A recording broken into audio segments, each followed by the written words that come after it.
Who are the people trying to take over your country, cancel your rights, eliminate our centuries-long tradition of tolerance, yes, tolerance, and of free expression?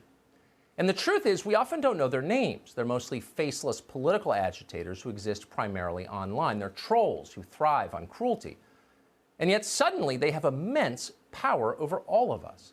Weak leaders now reflexively bow to their demands, no matter what those demands are. Why is that? What's changed? The country's defenses have been badly weakened by decades of relentless propaganda, all of it designed to make us feel that we have no right to stand up for ourselves, to stand up for our country. We are too sinful to resist. We deserve whatever we get. Shut up and take it, America. Alexander Katai is a Serbian soccer player who, until the other day, played professionally for the Galaxy in Los Angeles.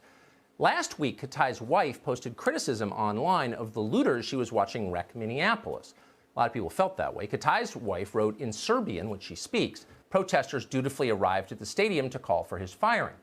So the management of the LA Galaxy forced Katai to apologize for his wife and then to denounce her. Denounce his own wife. Then they made him endorse Black Lives Matter, which he did, and then they fired him anyway, and then they attacked him on his way out.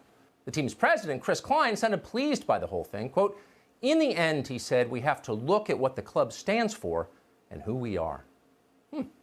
Who we are. It's a good question, actually. Who are we? Obviously, something terrifying has descended on America, and it's easy to see if you stand back what has happened. Terrible ideas suddenly have free rein. Why?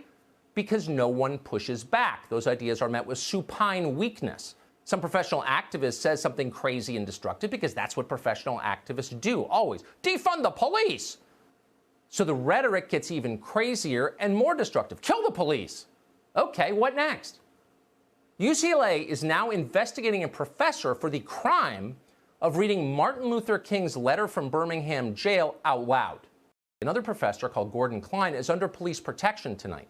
What did Gordon Klein do wrong? Well, when minority students asked to be exempted from final exams after George Floyd died, Klein refused. He said, everyone of all colors has to take the exam.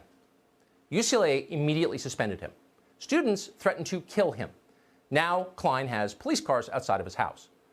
All of this is happening right now in America. The question is anyone defending these guys, defending the right to give exams or to read Martin Luther King out loud?